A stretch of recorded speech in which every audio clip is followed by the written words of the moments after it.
isso você pode ver um mundo de espetar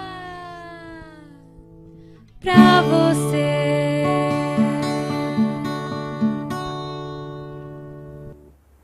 Olá pessoal, como vocês estão? Espero que tenham passado uma excelente semana. A nossa foi de muita descoberta, muita luta, cada dia mais uma novidade, né? Hoje, pessoal, e assim, quando a gente fala de novidades, a gente vê de especialistas, então sempre uma pessoa vai indicando outra. Hoje a gente tem um prazer enorme de vai entrevistar uma pessoa que está no ramo, pelo menos trabalhando com pessoas com deficiência, intelectual ou não, há mais de 12 anos. Então, assim, é uma satisfação. Então, são tantos assuntos que a gente vai fazer bem mais que um programa. Vamos ver quantos programas nós conseguiremos fazer e vamos ver até que ponto a gente consegue ampliar essa nossa discussão e essa informação, porque é tão bom a gente ser informado, né? Então, eu queria muito agradecer, Bia, pela sua disposição em vir e nos passar o que, assim, a mãe tem muita sede de conhecimento, né? O que é, como que é. Então, eu queria primeiramente te agradecer pela oportunidade. Que prazer, e assim, mais de 12, 26, então 26? Muito tempo.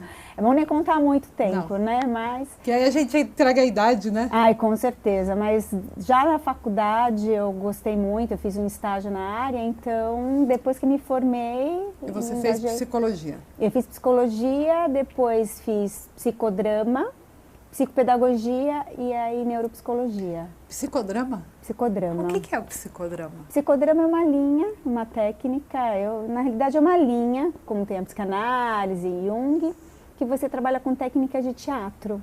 E legal. A gente utiliza papéis na dinâmica, quando é com criança a gente usa brinquedos, a gente faz troca de papéis através dos bonecos, é muito, muito interessante. Eu vejo que produz muito lá no trabalho de psicoterapia. Eu acho que até as crianças, como é um drama e tudo mais, elas podem passar algo que normalmente não passariam. Com certeza, eu já descobri muitas coisas boas, positivas e não tão positivas no trabalho psicoterápico utilizando o psicodrama, muito. Olha que maravilha, nossa, é muito bom. E a neurociência, né, que agora a gente costuma falar que é a cereja do bolo, né?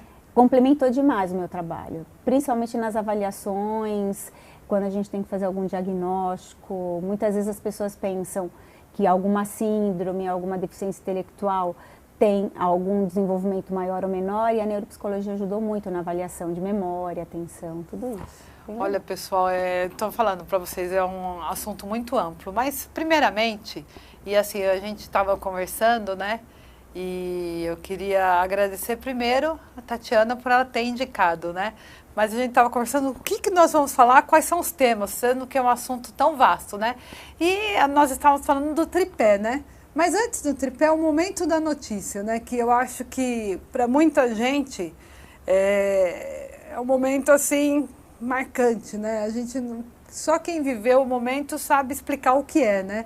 Mas eu queria que você falasse um pouquinho do momento da notícia, o que você acha que está acontecendo, o que pode acontecer coisas boas e ruins, mas agora com o avanço, o pessoal sabendo mais da síndrome de Down, como que é?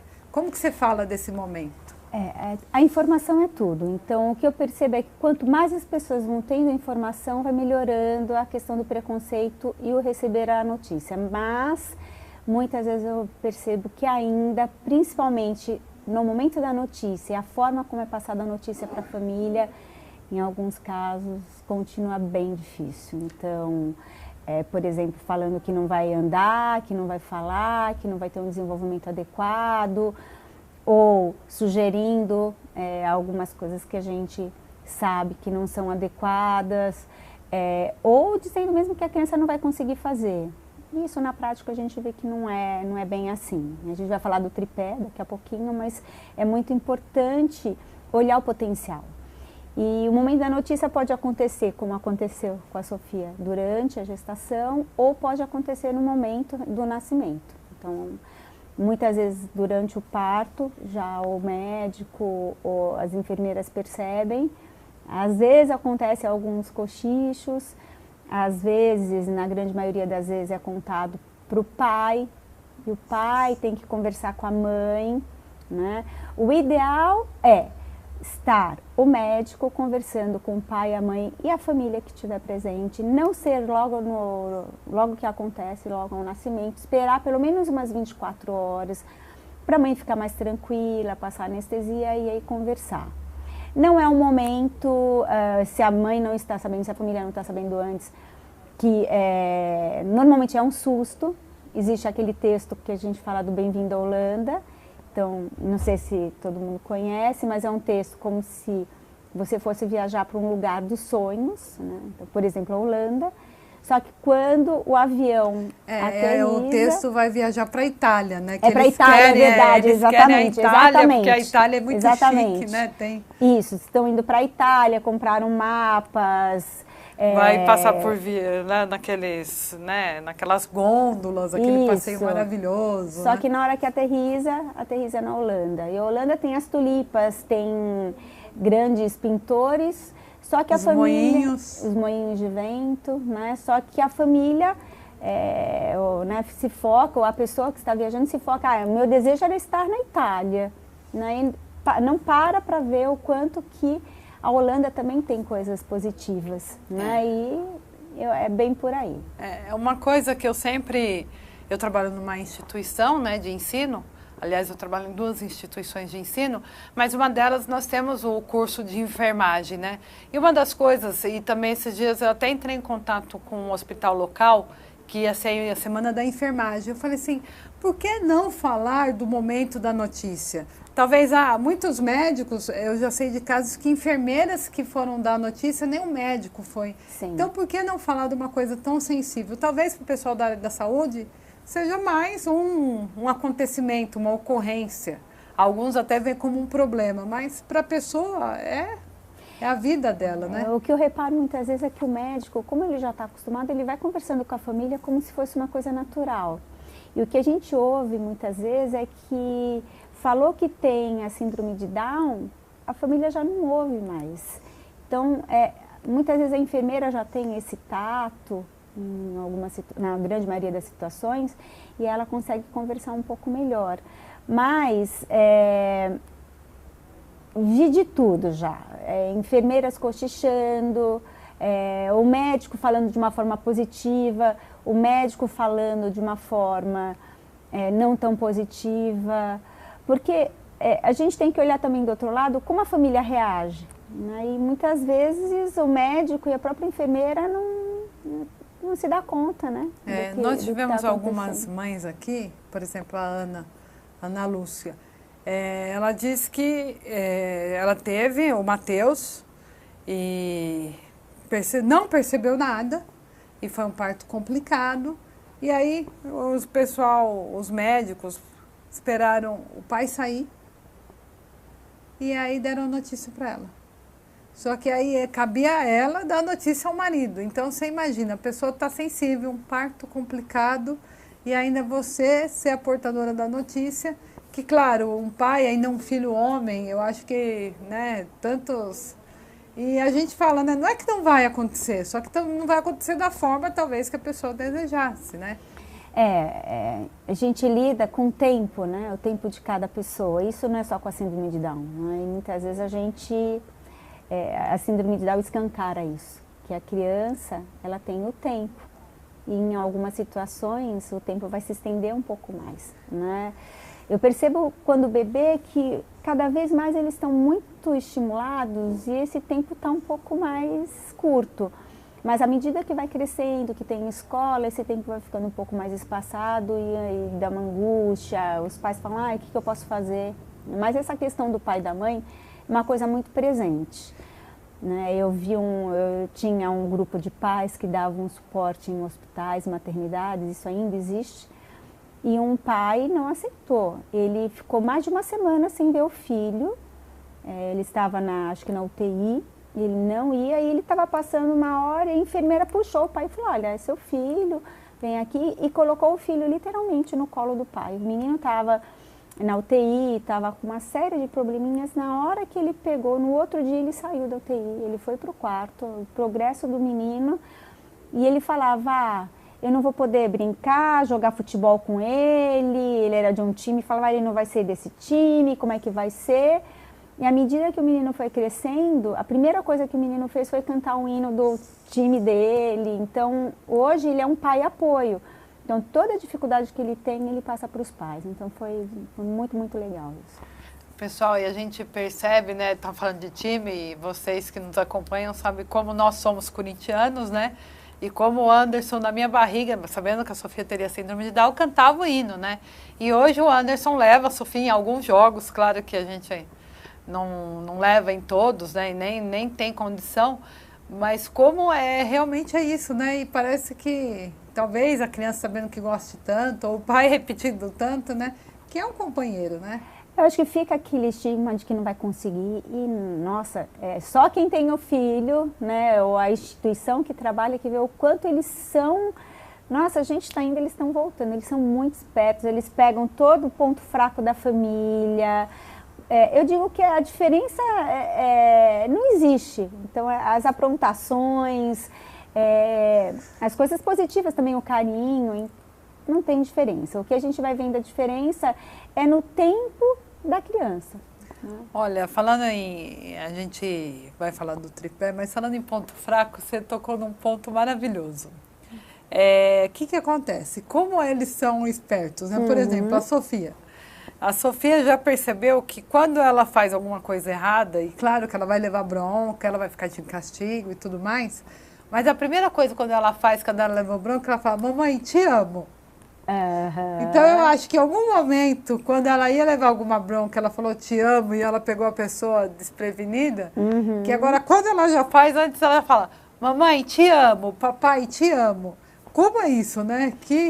E assim, a tendência, muitas vezes quando a notícia é dada, a família desestabiliza, assusta, a tendência depois é super proteger. E aí a criança vai se aproveitando da situação. Então, isso é uma das coisas do tripé que a gente vai conversar, que é importante tomar cuidado. Porque quanto mais super protege, mais a criança vai se aproveitando e vai se acomodando na situação. Mas essa questão da esperteza... e uma outra coisa que eu tô tirando, e eu acho que assim, talvez ela também possa estar ouvindo isso de um amigo, possa estar ouvindo isso na escola, mas ela pegou a mania de falar assim, mamãe, não consegue. E assim, eu falei para ela, tenta, faça, não conseguiu, vai tentar até você conseguir. Claro que você consegue. Mas assim, se não consegue, sai muito fácil da boca dela. E é uma coisa assim, muito, né, é triste. Normalmente, se a família não faz isso, é aprendido na escola, ou um amiguinho, você não vai conseguir. Isso acontece com muita frequência, né? Mas assim, é muito importante a família estimular que não, você vai conseguir, pelo menos tem que tentar. E se não conseguir, tenta de novo, uma hora você vai conseguir. Se não conseguir, não tem problema, mas você tentou.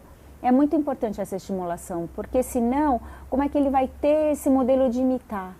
Né? Se ele está imitando, está ouvindo que não vai conseguir, né? Isso aí acaba realmente fazendo esse tempo estender mais. Porque assim, nós nunca quisemos uma escola especial, né? A Sofia está desde 1 ano e meio no maternal, com essa turma, né? Nessa mesma escola, uma escola maravilhosa, eu sempre tenho a agradecer ao Bornadei, mas a gente vê que não pode limitar, né? E uma coisa que eu gosto muito é que eles realmente querem que ela progrida, exijam progresso, e eu falo para eles, sejam cada vez mais firmes, porque ela precisa isso. Mas a gente vê que em outro lado, e todo mundo fala, né, o ser humano é muito invejoso, né? Claro que eles vão ser, e eles têm que imitar, então quanto mais coisas boas para imitar, né? Mas a vida não é com a gente mesmo, né? A vida não é uma vida fácil, muitas vezes a gente vai sofrendo as pressões, e é importante a criança já aprender desde pequena, né? E é importante também ela ter esses parâmetros das dificuldades, porque sempre é fácil, né? Então, para a gente tem essas dificuldades, a gente vai vendo os desafios e aí vai tentando acompanhar e chegar lá. Para a Sofia é muito importante, para as crianças de uma forma geral, sim, é extremamente importante ter aquele parâmetro, né, da criança que está conseguindo, porque eu quero tentar, eu vou buscar, isso é muito, muito importante. E uma coisa, assim, muitas mães têm mais que um filho, né? Então, geralmente é o raspa de tacho, né? Que tem a síndrome de Down, em outros casos não. E tem casos que a mãe não tem 2 filhos, né? Então, e aí é o caso da Sofia. O Anderson até queria, vamos tentar um outro filho? Mas a gente não sabe também se uma outra criança nasceria com síndrome de Down ou se uma outra criança também daria esse apoio, porque é muita responsabilidade também para um irmão, né? O pessoal fala, o irmão tem que ser irmão, o irmão também tem que ter o tempo dele, né? Porque se o irmão ficar só cuidando da criança com síndrome de Down, eu acho que as mães também é um outro ponto para a gente pensar, né? A questão de ter um outro filho com síndrome de Down é um acidente genético, mas é importante até conversar com a geneticista. Existem alguns casos muito raros, mas existem de translocação, que aí precisa ter o cariótipo dos pais. Mas isso é uma coisa difícil. Agora, eu sempre falo, a gente não pode querer ter outro filho para ser um suporte para o filho que tem síndrome de Down. Você pode querer ter outro filho porque não quer ter um filho único, porque eu tenho um desejo de ter mais um. Mas não para ter um filho porque ele vai estimular, por exemplo, a Sofia. Não pode pensar assim, porque senão fica uma carga de responsabilidade para esse irmão muito forte. Agora, irmão sempre estimula a ensinar a dividir, a ensinar a brigar pelas coisas, né? Então, eu vejo que quando não é forçado, uma coisa que vem natural, e a família lida bem com isso, isso é muito importante. Sempre ajuda, né? Tanto os mais velhos quanto vem o mais novo, porque o mais novo começa a andar e vai, né?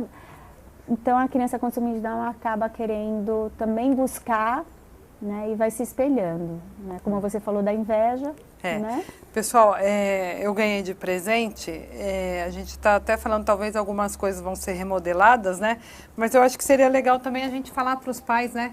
Do livro, que é o momento da notícia, que, claro, que você vai procurar ajuda, a gente precisa de ajuda. Só ficar chorando ou olhando na internet tudo que... E geralmente a internet não tem muita coisa assim, vamos tentar que vai conseguir. É que não vai andar, não vai falar, não vai aprender a ler, né? Então, eu acho que a gente tem que também priorizar o que vai ajudar e com outro olhar, né? Eu acho muito legal. Eu vejo que na PAI existe um trabalho, né? Ainda acontece, chamam o Programa Momento da Notícia, e tem os pais, que são pais apoio, e eles escreveram esse livro para contar e compartilhar um pouco da história. Porque a gente ouve muitas coisas que não vai andar, não vai falar, e nada melhor do que os pais que passaram por essa história para compartilhar. A gente sabe que na prática existem as dificuldades, mas existem muitas coisas positivas. Hoje a estimulação está cada vez mais estudiosa nesse sentido, então as crianças têm um desenvolvimento muito diferente do que anos atrás, as escolas inclusivas, a aceitação, a informação vindo com mais frequência, as pessoas estão olhando de uma forma diferente, né? Então a gente tem que ter paciência, a gente tem que aceitar que nem sempre é aceito logo de início, mas a gente tem que batalhar para que isso aconteça. Os pais apoio, eles têm muito engajamento nesse sentido de poder partilhar e passar uma visão mais positiva sobre o desenvolvimento da criança com síndrome de Down. Eu vou ver se a gente entra em contato para ver se a gente consegue ou ir na PAI ou trazê-los aqui para a gente conversar um pouquinho mais, contar. Mas assim, eu peguei assim, uma página, enquanto a Bia estava falando, e, acreditar é dar oportunidades, ouse com o seu filho. Aí estava falando de verdades e mitos e umas coisas assim, de tão ridículo ou terrível que se torna engraçado, né? Então, a primeira coisa que está aqui, se fosse um menino, não teria síndrome de Down. Outra coisa que perguntam, eu já ouvi isso, seu marido é japonês? Não, ele não é. Não acredite em seu filho, não viverá por muito tempo. Não crie expectativas, morrerá cedo. É um karma. Você é o culpado. A mulher é mais culpada pelo ocorrido. O uso de bebidas alcoólicas e drogas durante a gestação causam a síndrome de Down. Gente, eu posso falar para vocês que eu nunca fiquei bêbada e também nunca usei droga. Então é ridículo, mas acaba sendo engraçado, né? O problema é quem desconhece, né, que pode acreditar nisso, né? Sim, esse livro já tem alguns anos que foi produzido e isso acontece ainda, né? É importante assim, a bebida... É importante conversar com o médico, mas influencia, mas não a síndrome de Down. A síndrome de Down é um acidente genético que não tem nenhuma interferência com a bebida. E aí tem os traços, então as pessoas vão procurando culpados, a gente fala, né? Que tem um processo primeiro de uma negação e um processo de, ai, por que comigo? Por que tinha que acontecer dessa forma? Aquela né? questão lá também, eu sei que muitas vezes o pessoal quer elogiar, mas fala assim, toda criança especial tem uma mãe especial, tem uma família especial. Gente, nós sabemos de crianças que nasceram especiais, que têm alguma deficiência, que os pais abandonaram. Então, assim, as mães e os pais, tem pai que não estimula, tem pai que abandona. Então, claro que é o tipo de um elogio, e todo elogio é bem recebido, né? Eu tive Mas casos, não é por isso, exemplo, né? de pai que já tinha um filho de outro relacionamento e culpou a mãe. Porque o meu outro filho não tinha nada, então agora tem síndrome de Down, então você é a culpada. E tem muitos casos que os pais abandonam mesmo. Sim, sim. Né? E uma coisa que a gente tem que falar da mulher, quando falam que a mulher é culpada, mas uma coisa que é relevante, né? Que uma gestação após os 35 anos tende a Aumentar a probabilidade. Sim. Não é uma condição que tem mais de 35 vai acontecer, mas não. aumenta a probabilidade. Na escola da Sofia nós temos uma mãe que ela tem a mesma idade que a minha, mas nós estamos vendo nos grupos e tudo mais que as mães estão cada vez muito mais novas, né? Sim. Eu pensei, nós fizemos um evento, então nós pensávamos que ia ter mãe mais velha, né? Mãe mais... Não, era tudo mãe de 20, 22, 25 anos. Sim. Muita gestação de gêmeos, que um deles tem síndrome de Down, né? Sim, então, pode acontecer, né? Então. Porque não é tão comum a escolha dos óvulos, né? A gente sabe. Então, pode acontecer. Pode sim. Mas assim, eu vejo que tudo vai dependendo de como a família vai lidando com a situação e olhar como uma forma de que o outro não tem informação que às vezes aquela família não tinha. Então, quando a família inicialmente soube da notícia, não soube da gestação e não conhecia, também é uma situação nova e assusta. À medida que vai tendo a estimulação, vai conversando com outros pais, sempre tomando cuidado. A internet tem coisas boas, mas tem coisas que assustam e coisas que não são verídicas, então é muito importante. À medida que vai conhecendo, aí vai vendo que é um mundo desconhecido que vai sendo conhecido e que não é tão um bicho de 7 cabeças assim. Né? Bia, eu sei que o teu trabalho é muito mais voltado, eu acredito nisso, para as crianças. Mas assim, uma mãe que realmente não aceitou. Você também tem algum que você conhece, você também ajuda? Porque assim, a mãe, é claro que ela sempre vai ser mãe, a gente sempre espera que uma mãe não abandone um filho. Mas tem esses casos, você atende se o pai precisar uma conversa, talvez não para levar o filho para estimular, mas realmente, para mim não está dando. E é uma coisa que pode acontecer, né? Sim, porque a gente mexe com os nossos desejos, as nossas idealizações, né? Eu tive uma mãe, por exemplo, que ela tinha um irmão com deficiência. E ela sempre falou que a última coisa na vida que ela queria era ter um filho com deficiência. E nasceu... não sei se era uma filha ou um filho com síndrome de Down. E essa mãe não aceitava, quem cuidava era a avó. Então aí o trabalho tem que ser um trabalho psicoterápico com a mãe, né? Exatamente o porquê disso. Então já é um processo dela anterior, que independe dessa criança, ela já tinha uma ideia. Tem pais que não aceitam, então tem que fazer um trabalho, que não é a mãe a culpada, que a criança não tem culpa. Né? Então, muitas vezes mexe com as questões pessoais e aí é mais difícil. Agora, no meu trabalho, o que eu percebo quanto mais dificuldade a pessoa tem, se a pessoa está aberta para a conversa, mais rápido ela vai tendo essa aceitação. Por quê? Ela está falando.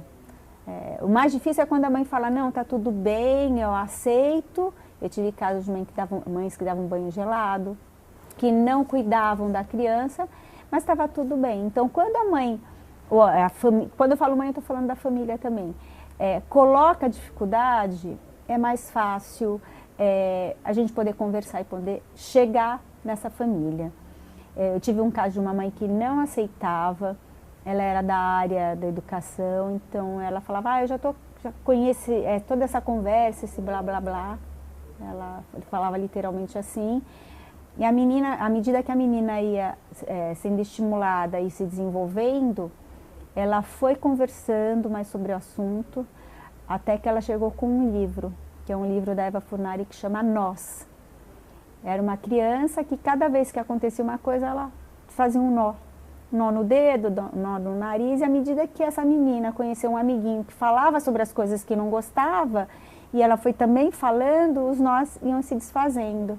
Então essa mãe colocou, eu aprendi a desatar os meus nós. Aí foi muito legal, porque a partir do momento que ela conversou, ela pôde expor a dificuldade, ela também pôde melhorar nesse sentido de aceitar.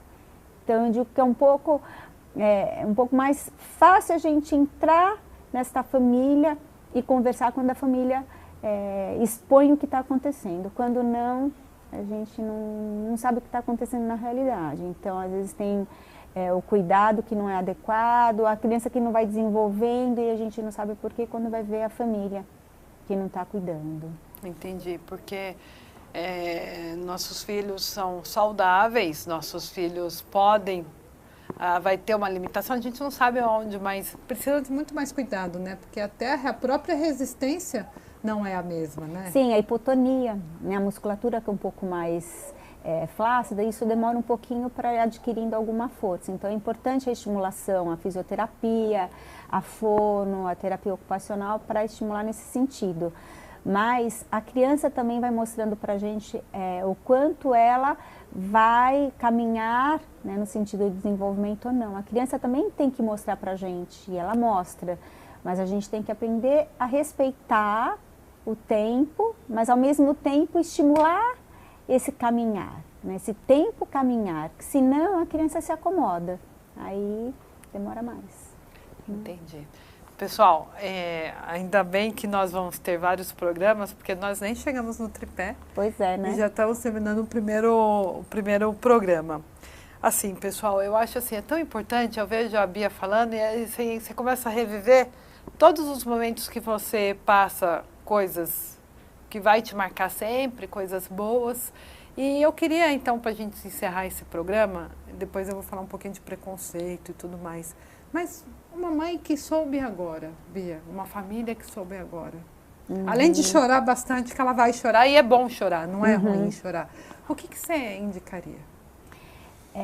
Primeiro, ter calma, paciência, né? Se dar um tempo, porque é como se fosse um luto, a gente sempre fala isso. Então, ter um pouco de paciência, conversar com as pessoas que passaram pela situação. Então, a gente tem instituições, a gente tem pais que podem dar suporte, mas sempre olhar a criança assim, o que a criança mais precisa?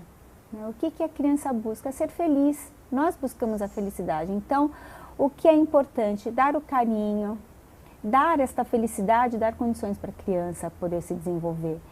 Mas também ter paciência, porque é um caminhar e essa aceitação pode demorar um pouco mais para umas pessoas e um pouco mais rápido para outras. Então, assim, ter paciência, é isso que eu digo. E olhar a criança como tendo um desenvolvimento, né? E que vamos buscar a felicidade do outro. E que ninguém está sozinho. A gente está aqui para ajudar.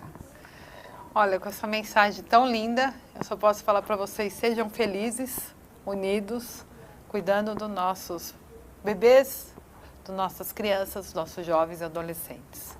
Então, um beijo para vocês. Bem-vindo ao maravilhoso mundo da síndrome de Down. Bem-vindo ao maravilhoso mundo do cromossomo 21. Um beijo. Tchau.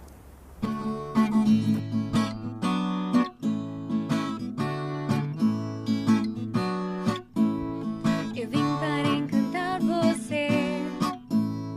Eu vim para despertar em ti algo diferente que você vê e que só existe em mim. A maneira Down Up de ser. Em 21 de março você pode ver o mundo despertar pra você.